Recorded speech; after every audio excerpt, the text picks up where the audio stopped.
Bonjour, je m'appelle Shaima. Bonjour, je m'appelle Alexandre et je viens de Vanves. Je suis un lycéen. Nous sommes au lycée Jean Monnet à Montrouge, en première bac pro administration, en section européenne. Dans cette formation, nous avons l'opportunité d'établir des stages en entreprise de 4 semaines, 2 fois dans l'année. L'année dernière, nous avons eu un stage de 3 semaines qui a été coupé suite au confinement à cause du Covid. Cette année, nous avons l'opportunité de faire un stage de 4 semaines au mois de mars, du 1er au 26 mars. Et nous devions, si les conditions sanitaires nous le permettent, de pouvoir faire un stage de 4 semaines au mois de juin, du 7 juin au 2 juillet. Notre lycée, le lycée Jean Monnet à Montrouge, est école ambassadrice du Parlement européen, qui signifie que le lycée bénéficie d'activités en rapport avec l'Europe. L'année dernière, pendant le confinement, nous avons eu l'opportunité d'établir une vidéoconférence avec une médiatrice du Parlement européen qui nous l'a fait visiter via la vidéoconférence. Cela nous a permis de pouvoir approfondir nos connaissances sur le Parlement européen, qui était vraiment très très petite. Et d'année en année, on va en apprendre beaucoup plus sur le Parlement européen et sur ce que signifie être école ambassadrice du Parlement européen. Et voilà, je laisse la parole à Alexandre. Merci Shaima. J'ai eu l'opportunité dans le cadre de nos nombreux échanges, de réaliser également un projet avec des lycéens dont le but était de donner son avis sur l'Union européenne et d'écouter ce que pensent les autres. Et après cet échange, qui a été très constructif et enrichissant, de se forger un avis clair et durable. Covid oblige, cet échange s'est fait certes à l'oral, mais à distance, mais c'était un moment convivial et j'espère qu'on aura l'occasion de faire encore des moments qui ressemblent à celui-là. Également, nous travaillons par ailleurs avec des lycéens bretons et surtout des lycéens d'Italie sur une plateforme de l'Union européenne qui s'appelle eTwinning et qui consiste à notamment faire découvrir la gastronomie française aux Italiens et à l'inverse, nous avons pu découvrir la gastronomie des Italiens et comprendre leurs habitudes alimentaires et leurs traditions. Personnellement, je savais peu de choses sur l'Italie et maintenant je connais davantage ce pays. Cet échange est aussi un échange satisfaisant puisqu'il se fait avec des lycéens et du coup c'est plus facile de communiquer avec des personnes de notre âge et de pouvoir échanger des fois sur des thèmes qui nous sont communs, malgré la barrière de la langue. Les échanges se font à l'écrit, à l'anglais, comme en français. J'ai eu le plaisir de découvrir que les Italiens, certains Italiens parlent français, car en tout cas ils savent écrire dans un français sans faute, et parce qu'ils étudient le français, ça fait plaisir, et c'est le fait de pouvoir utiliser notre langue rend les échanges beaucoup plus faciles. Nous avons donc été conviés à faire des recherches sur le Portugal afin de découvrir ce pays. À titre personnel, je ne savais pas du tout, je savais très peu de choses sur le Portugal. C'est un pays que je connaissais très peu, et finalement, durant cette semaine, j'ai découvert quand même des choses intéressantes, un peu son histoire. Je ne connais pas tous les détails, mais je connais quand même maintenant davantage son histoire, et je me suis intéressé au rôle de l'Union européenne qu'elle joue au Portugal. Et je pense que le partenariat entre les différents pays de l'Union européenne est une chose qui est extrêmement importante. Donc, logiquement, je pense que ça, presque tout le monde le sait, le Portugal est un pays qui se situe dans le sud de l'Europe, comme l'atteste la carte que vous pourrez voir à votre droite. Le Portugal est frontalier uniquement avec un pays, l'Espagne, au nord et à l'est. À l'ouest, les Portugais et les touristes qui affluent peuvent découvrir le magnifique océan Atlantique. C'est une véritable richesse pour le Portugal. Il faut aussi savoir que le Portugal est le pays européen qui a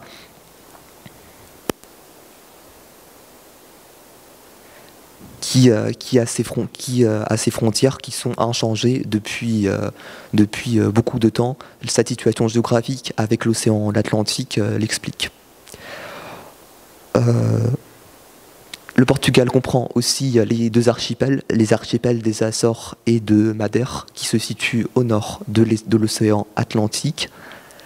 Ce sont deux régions administratives du Portugal. Le Portugal est depuis assez longtemps le Portugal est un membre fondateur de l'OTAN et il est lié de façon politique et économique et militaire avec l'ensemble des autres pays occidentaux. Il est membre de l'OCDE, de l'ONU, du Conseil de l'Europe, qu'il a présidé 3 fois, et de l'espace Schengen. Le Portugal fait partie de l'Union européenne depuis 1986. Il a été aussi l'un des pays fondateurs de l'euro, puisqu'il a intégré l'euro, la zone euro, en 1999. À titre de comparaison, la France a choisi l'euro comme sa nouvelle monnaie en 2002. Le commerce, les relations avec l'Union européenne sont très importantes et le Portugal y joue un rôle conséquent puisque 53% du commerce extérieur de l'Union européenne passe par le Portugal et surtout par les eaux portugaises. D'un point de vue militaire, le Portugal, donc, qui est membre de l'OTAN, affecte une part importante de ses moyens à l'OTAN. Le tourisme balnéaire est une source très importante pour le Portugal, d'autant plus que le pays subit depuis 2011 une dégradation économique qui malheureusement s'amplifie avec la crise du Covid.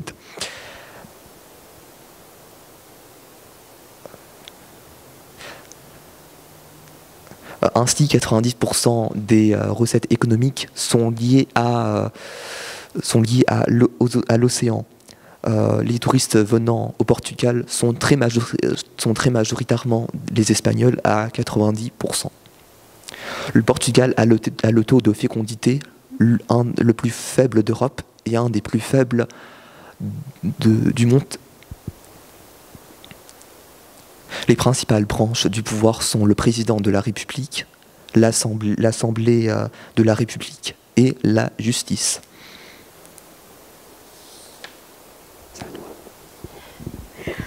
Bonjour. Donc pour ma deuxième partie, je vais vous parler du système scolaire au Portugal et les différences entre le système scolaire Portugal et le système scolaire en France. Donc au Portugal, l'école est obligatoire à l'âge de 6 ans jusqu'à ses 18 ans, ou après l'école est facultative. Au Portugal, contrairement en France, le système scolaire est croissant. Ça veut dire que quand le CP français, imaginons un enfant en France est en CP, au Portugal, il est en première année. Et ainsi de suite. En CE1, il est en deuxième année.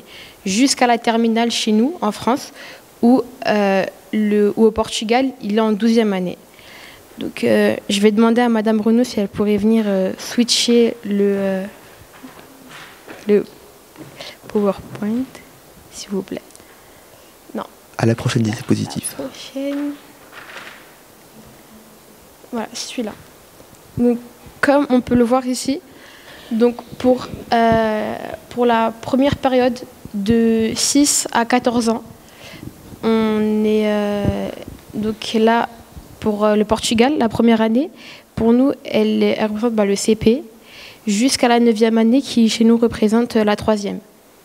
Et ensuite, de 14 ans à 17 ans, on a la deuxième enseigne qui est la 10e année chez nous représente la seconde et la 2e année chez nous représente la terminale. Et ensuite, après la terminale, après la 12e année, c'est des études supérieures qui sont facultatives pour tout le monde. Et donc voilà. Et attendez, je m'excuse. Et ah oui, au Portugal, les notes sont pas comme en France. En France, on a des moyennes, on a des notes en chiffres. Mais au Portugal, à ce que j'ai pu comprendre, les notes sont avec des numéros.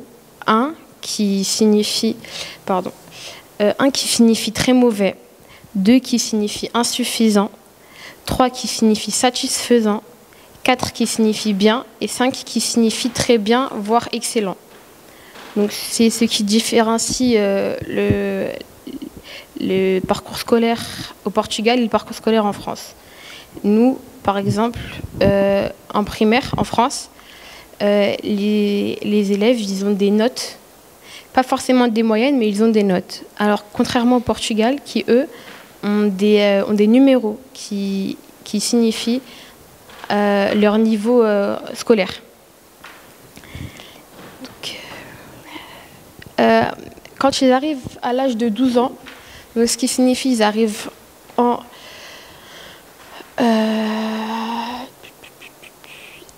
l'âge de 12 ans, quand ils arrivent en 5e, à la 12e année, à l'âge de 12 ans, ils sont à la 7e année au Portugal et en France, ils arrivent au niveau de 5e, au collège, la 2e année de collège. Ils ont le choix pour une langue vivante numéro 2 entre le français, l'espagnol et l'allemand. Et majoritairement, les Portugais choisissent le français. Ce qui fait très plaisir au niveau de la langue française. Parce qu'en France, on n'a pas l'opportunité d'étudier la langue portugaise dans tous les établissements. C'est vraiment des établissements consacrés à la langue portugaise. En France, on a plus l'opportunité de travailler l'anglais, l'espagnol, quelquefois le chinois. Ce sont les langues, et l'allemand aussi. Ce sont les langues, on va dire, principales. Mais je sais qu'il y a des personnes qui aimeraient bien étudier la langue portugaise pour avoir davantage de connaissances dans cette langue et pouvoir la pratiquer s'ils partent en vacances, à l'étranger, pour des études, pour plusieurs choses. C'est comme l'anglais, elle sert beaucoup. L'anglais est pratiquement la langue qui est parlée le plus dans le monde. Elle est utilisée partout. Dans chaque pays, vous pourrez parler en anglais. C'est un moyen de communication très très utilisé et qui fonctionne très très bien. Donc voilà.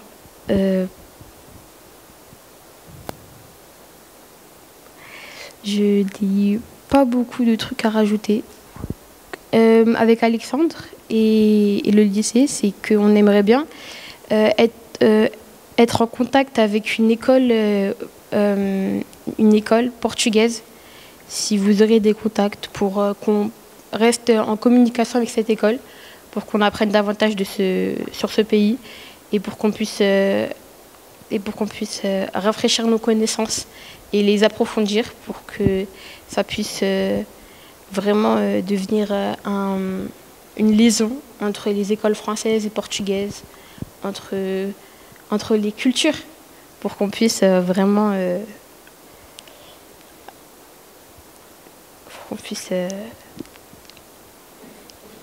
voilà, échanger. Voilà. voilà. T'as un truc à rajouter, Alexandre? À titre personnel, j'ai choisi la section européenne anglais en seconde parce que j'estime que cette section européenne offre une véritable opportunité à tous les lycéens motivés, quel que soit leur niveau en anglais d'ailleurs. Cette section permet non seulement de consolider ses acquis en anglais, mais aussi, moi, à titre personnel, je l'ai intégré parce que parce que j'aspire à découvrir d'autres cultures et de pouvoir finalement faire une ouverture sur l'Europe et de découvrir d'autres modes de vie. Et ça m'intéresse. Et finalement, de pouvoir comparer notre mode de vie à la française aux autres cultures dans l'Europe. Tu n'as plus rien à rajouter? Non. On vous remercie pour votre attention. C'est la fin de notre prise de parole. Et puis, j'espère que ça vous aura plu. Et puis, voilà. Merci beaucoup de votre attention. Je vous remercie pour votre attention. Merci.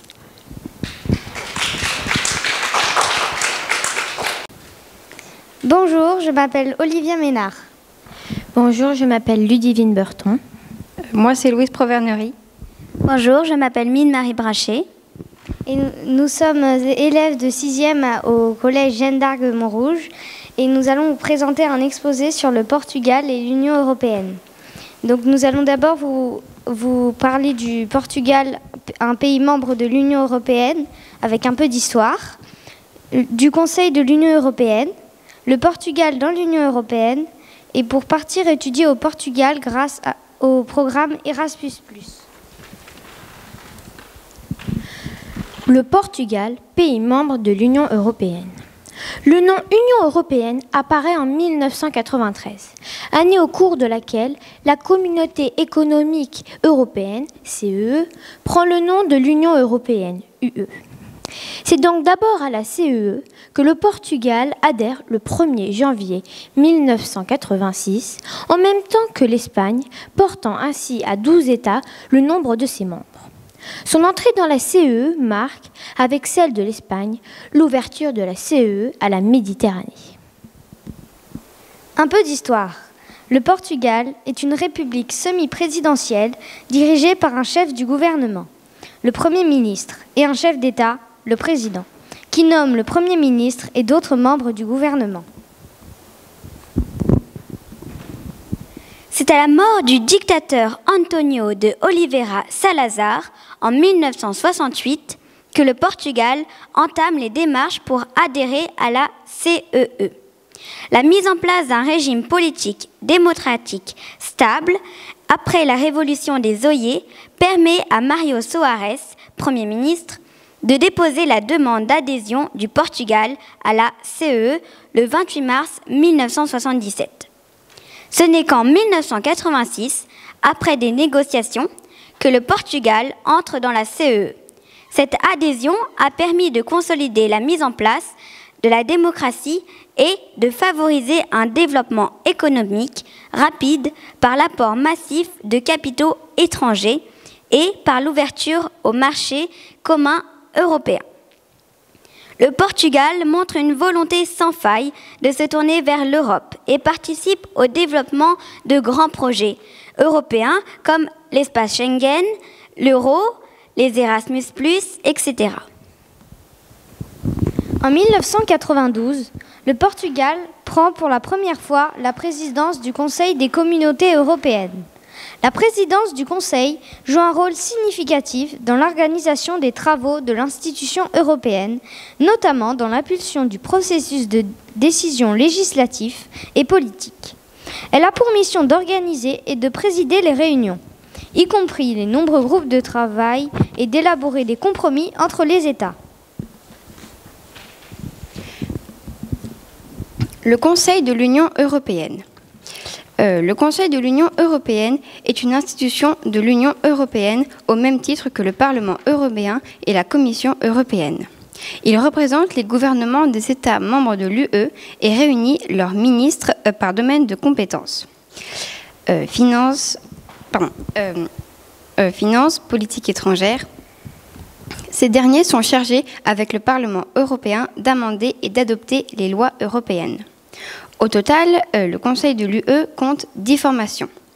Agriculture et pêche, compétitivité, justice et affaires intérieures, emploi, politique sociale, santé et consommateurs, transport, télécommunications et énergie, affaires générales, affaires étrangères, affaires économiques et financières et éducation, jeunesse et culture. Le Conseil de l'Union européenne ne doit pas être confondu avec le Conseil européen qui rassemble les chefs d'État et de gouvernement des États membres de l'Union européenne et le président de la communication. Son actuel président, nommé pour 2 ans et demi, est le Belge Charles Michel depuis le 1er décembre 2019. C'est depuis l'entrée en vigueur le 1er décembre 2009 du traité de Lisbonne, signé le 13 décembre 2007, que la présidence du Conseil de l'UE se distingue de la présidence du Conseil européen.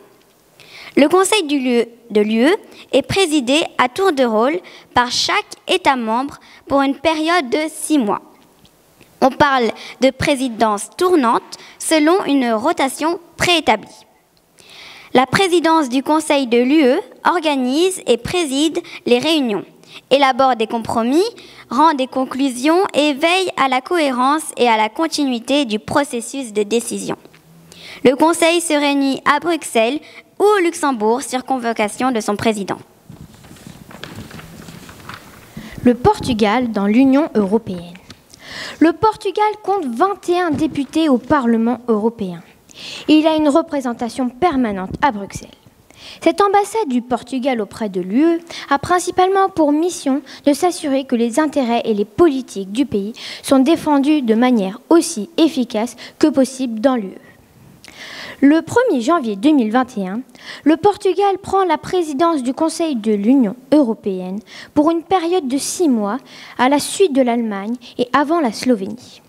Les 3 pays forment ensemble le trio de présidence du Conseil de l'UE jusqu'au 31 décembre 2021. La France prendra cette présidence le 1er janvier 2022, 1 an après le Portugal. Durant ces 6 mois, les ministres de ce pays président les réunions du Conseil, participent à l'élaboration de l'ordre du jour dans chaque domaine politique et facilitent le dialogue avec les autres institutions européennes. Parmi les priorités de la présidence portugaise, on note les chantiers suivants. Lutter contre la pandémie de la Covid-19 et faire en sorte que l'Europe en sorte plus juste, plus forte et plus durable. Promouvoir une reprise économique durable en instaurant le pacte vert pour l'Europe. Cela passe par l'approbation de la première loi européenne sur le climat qui sera au programme de cette présidence. Le 21 avril 2021, après de longs mois de discussions, la Commission européenne, le Conseil de l'Union européenne et le Parlement européen sont parvenus à un accord provisoire sur la loi climat. Développer les droits sociaux des citoyens européens, renforcer l'autonomie d'une Europe qui doit rester ouverte au monde, jouer un rôle de premier plan dans l'action climatique et promouvoir la transformation numérique au service des citoyens. Le lancement du nouvel Erasmus+ en juin 2021.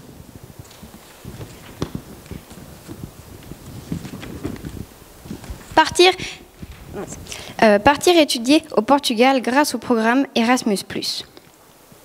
Le nom Erasmus vient du philosophe humaniste hollandais du XVIe siècle, Erasme. Cosmopolite et défenseur de la paix européenne, sa vie est jalonnée de longs voyages en Europe, en Allemagne, en Angleterre, en France, en Suisse, en Italie.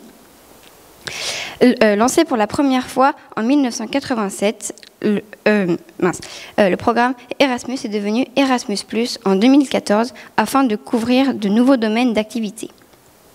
C'est un programme d'échange permettant à des étudiants européens d'aller étudier dans les universités à l'étranger, de réaliser des stages en entreprise ou bien de participer à des actions de bénévolat à travers des associations européennes. Il est dédié aux étudiants qui ont un projet de mobilité internationale et qui souhaitent améliorer leur ouverture sur le monde. Le programme Erasmus+ connaît un succès grandissant et s'est progressivement imposé dans l'ensemble des pays membres de l'Union européenne. Désormais, Erasmus est présent dans la quasi-totalité des universités et il est le premier programme d'échange choisi par les étudiants car il rend possible l'échange des étudiants entre les universités présentes dans tous les pays de l'Union européenne. La mobilité alternative est un atout important pour la construction identitaire et professionnelle des étudiants qui devront ensuite trouver un emploi sur le marché du travail et aller étudier à l'étranger permet de développer de nombreuses compétences. Aujourd'hui, tout élève est appelé, quel que soit son cursus, à étudier à l'étranger ou à voir des étranges à l'étranger. Pour faciliter cette mobilité, le programme Erasmus propose des aides financières aux jeunes qui veulent y participer, ainsi qu'une aide administrative et un accompagnement au logement. En fin de programme, Erasmus améliore la coopération universitaire et favorise le développement des projets éducatifs, pédagogiques et culturels à travers le monde. Les étudiants en Erasmus peuvent ainsi participer à des événements culturels, faire du bénévolat à l'étranger, faire un stage en entreprise et acquérir une expérience professionnelle de qualité. Depuis 5 ans, le programme Erasmus est fêté pendant 3 jours à travers les Erasmus Days, célébrant la mobilité internationale et la citoyenneté européenne. En 2021, ils auront lieu les 14, 15 et 16 octobre 2021 et Jeanne d'Arc s'inscrira dans ce programme pour la 3e année consécutive. Car croire en l'Union européenne, c'est être un citoyen européen. Choisir le Portugal pour partir en Erasmus. Le Portugal est une destination Erasmus de plus en plus plébiscitée par les étudiants français, car elle bénéficie d'un contexte socio-économique très dynamique et propose une offre universitaire variée. Le Portugal comprend 13 universités dans le prestigieux classement mondial du Time Higher Education. Parmi ces établissements d'excellence, il y a l'Institut Polytechnique et l'Université de Porto, l'Université de Coimbra, qui est la plus ancienne université du Portugal, la Nouvelle École de Commerce et d'Économie de Cambolide, qui est l'université la plus récente du Portugal, ou encore l'Université d'Alberta et l'Institut supérieur technique de Lisbonne.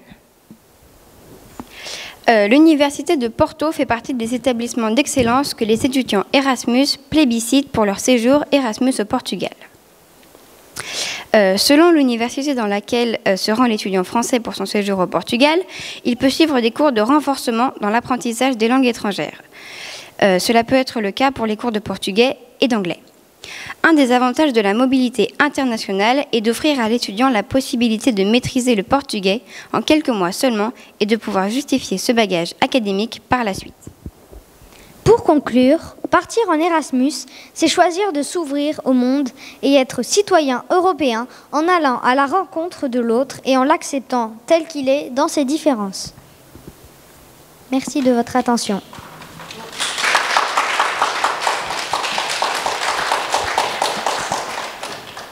Le XXe siècle a été traversé par des régimes autoritaires et totalitaires. Ce fut le cas pour l'Espagne avec le régime de Franco. Et ce fut également le cas avec son voisin, le Portugal. De 1933 à 1975, le Portugal a subi le régime autoritaire salazariste. Et ce n'est seulement que le 25 avril 1975 qu'il fut délivré grâce aux militaires portugais. Alors, on appelle ce joyeux événement portugais la révolution des œillets. Œillets parce que l'équipement des militaires portugais, l'équipement que les militaires portugais portaient contenait un œillet rouge qui symbolisait la révolution. Le peuple portugais a fortement accompagné les militaires portugais lors de ce coup d'État. Et aujourd'hui, c'est un événement très joyeux. Les artistes ont dès le début accompagné cette révolution porteuse de démocratie dès 1976. Et c'est pour cela que nous allons... Non, en effet, le Portugal garde des traces de cet événement joyeux et ces traces-là font partie du patrimoine portugais. C'est pour cela que nous allons nous demander alors de quelle manière l'art a accompagné la révolution des œillets et de quelle manière elle se met encore au service, de quelle manière l'art est encore présent même après des années après la fin de la révolution des œillets. C'est bon. Hop. Merci. Grândola Vila Morena, terra da fraternidade, o povo é quem mais ordena dentro de ti a cidade, dentro de ti a cidade, o povo é quem mais ordena, terra da fraternidade, Grândola Vila Morena.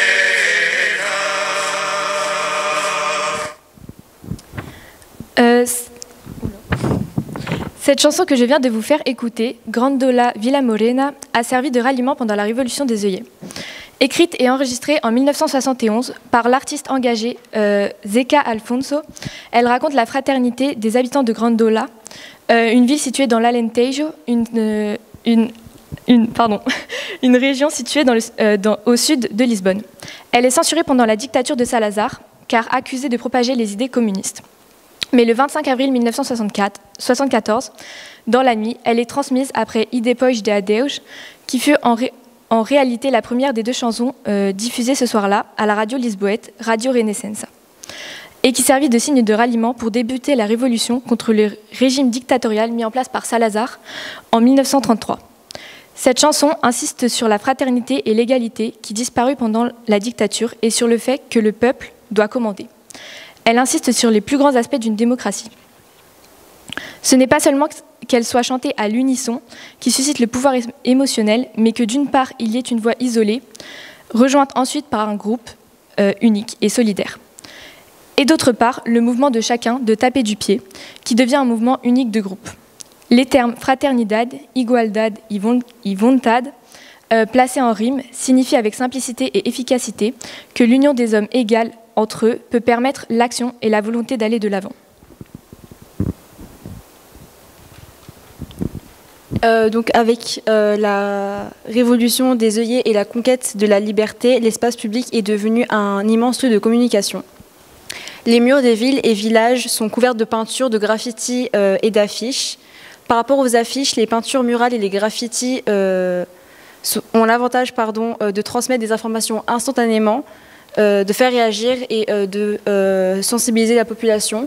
Donc sur celle-là, on peut voir le drapeau communiste, le rouge, et des ouvriers, des femmes, des enfants qui manifestent, comme sur la deuxième également du coup, avec encore le drapeau rouge et toujours des gens qui manifestent.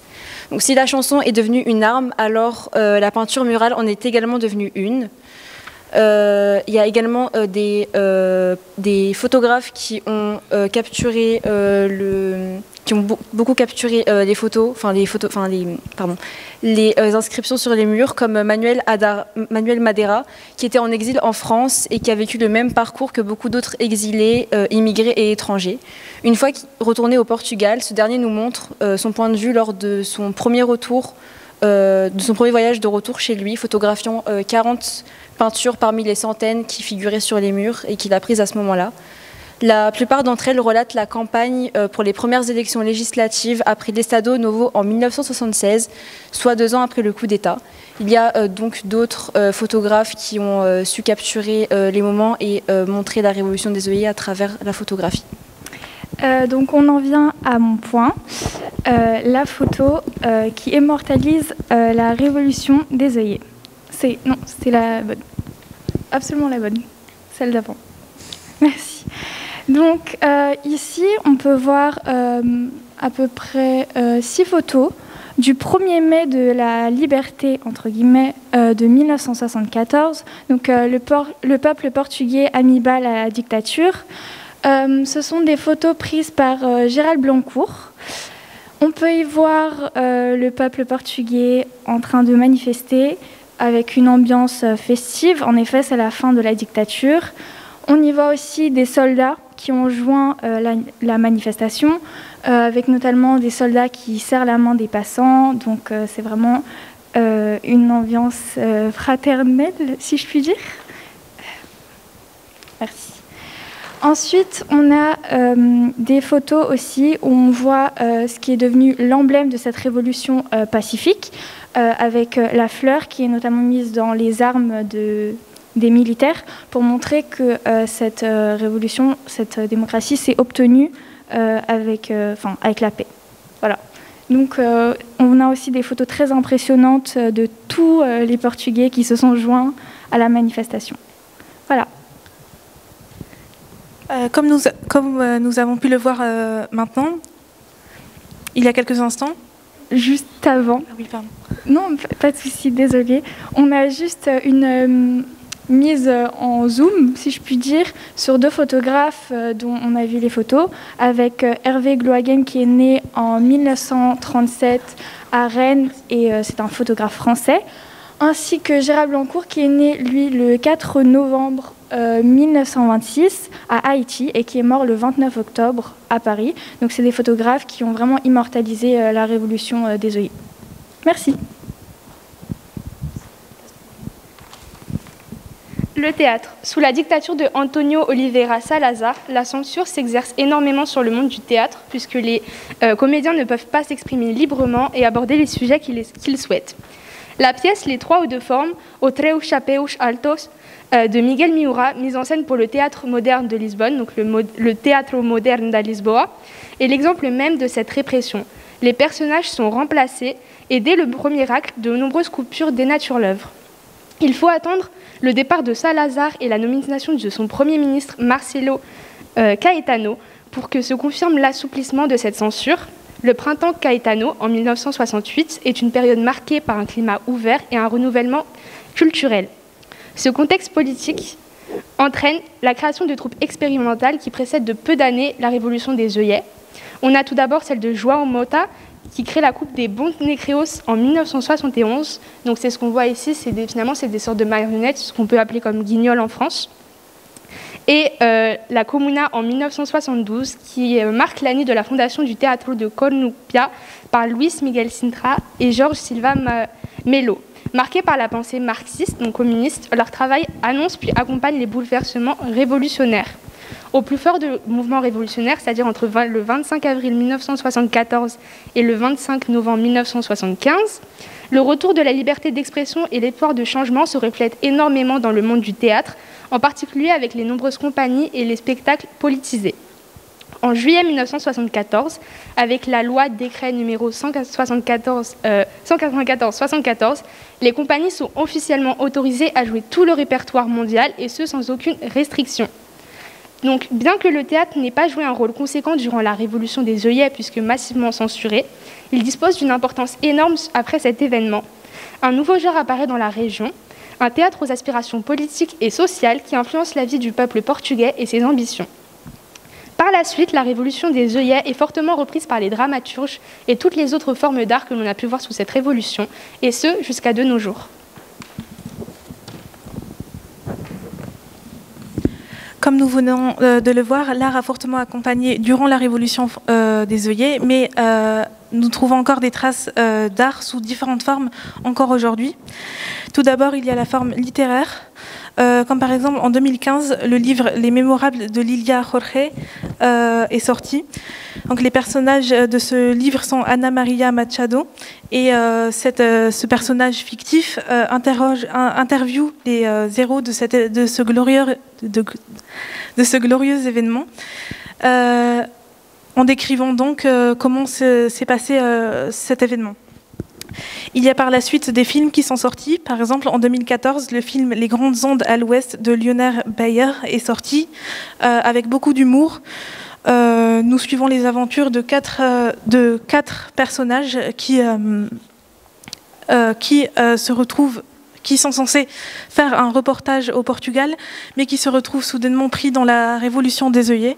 Et donc, nous suivons leurs aventures dans cette révolution. Enfin, il y a aussi Le Capitaine d'Avril, un film de Maria de Medeiros, qui est sorti en l'an 2000 ou en 2001. C'est un film qui est fondé sur des faits historiques et où nous suivons pendant 24 heures, pendant les premières 24 heures de la révolution des œillets, les aventures du capitaine Salgueiro Maia et de ses hommes. Lors de cette journée, nous découvrons que c'est ce capitaine qui a diffusé l'hymne de la contestation portugaise, donc l'hymne que nous vous avons fait écouter tout à l'heure. Donc c'était un hymne qui était interdit à la diffusion et c'est ce qui a permis la révolution des œillets.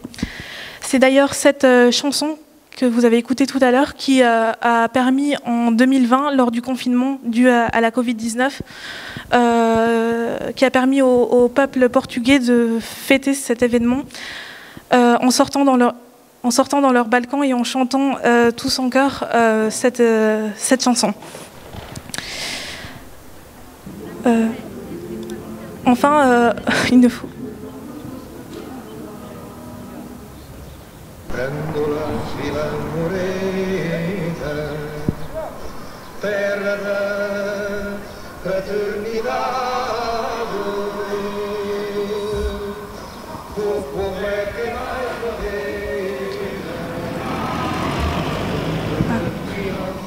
Donc sur cette vidéo, vous pouvez voir que le peuple portugais sortait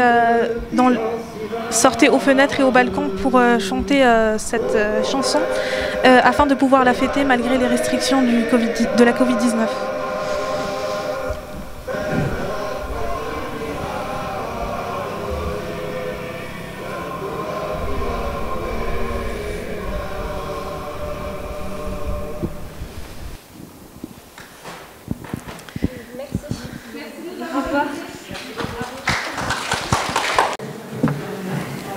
Vamos mudar a nossa.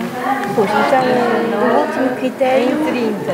Portanto, o último, riscamos, não é? Sim, então, 22 menos 19. Eu tenho, a minha caneta apaga, é fichas. Mas tem uma igualdade ou não? Pronto, 30 se for uma 30. Ok. Bonjour à tous. Après délibération, le jury a décidé que les gagnants sont l'école Jeanne d'Arc et le lycée Maurice Genevoix ex aequo.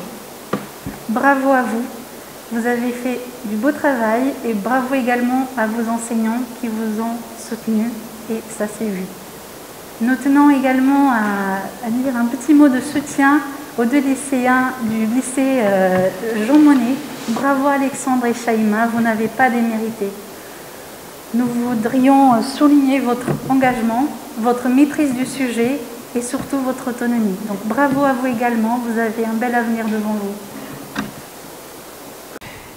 Bonsoir, donc bon après-midi puisque nous sommes samedi et je voulais d'abord remercier notre collègue Patrick Xavier du conseil municipal de Montrouge qui a aidé à préparer ces enregistrements des différents élèves des établissements montrougiens et qui a donc réussi à obtenir l'accord de 3 établissements à Montrouge. Vous les avez vus, il y avait dans l'ordre chronologique le lycée Jean Monnet, l'école Jeanne d'Arc et enfin le lycée Maurice Genevoix. Alors, je dois surtout maintenant remercier les enseignants, parce que ce sont eux, dans cette période extrêmement difficile et spéciale cette année, qui ont réussi à mobiliser des élèves qui peut-être avaient autre chose à penser et qui nous ont montré un excellent travail. Vous verrez vous avez pu voir avec le jury qui a délibéré. Et puis je voudrais enfin donc remercier ces enseignants nominativement. Donc c'était Madame Renaud du lycée Jean Monnet, c'était Madame Salomé du lycée Maurice Genevoix et c'était Madame Maignan de l'école Jeanne d'Arc. Voilà. Je voulais aussi particulièrement remercier les 4 personnes d'origine portugaise et habitant à Montrouge qui ont bien voulu accepter de faire partie du jury. Ce jury qui a eu beaucoup de mal à départager les 2 premiers ex-aequo, comme vous l'avez entendu.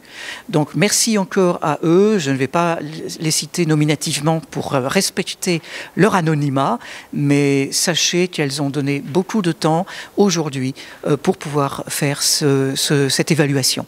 Elles ont été très impressionnées par le niveau des élèves et je les remercie chaleureusement. Pour terminer, je voulais aussi remercier l'ensemble des équipes de la ville, avec aussi bien donc l'équipe événementielle que l'équipe, je dirais, de la démocratie participative qui a beaucoup contribué également, notamment par ses prises de vue. Je vous donne rendez-vous dans quelques instants à 17h sur toujours cette même chaîne pour le tirage au sort du gagnant au quiz qui donc va pouvoir partir au Portugal très bientôt. Je vous souhaite une excellente fin de journée et à l'année prochaine pour la prochaine semaine européenne.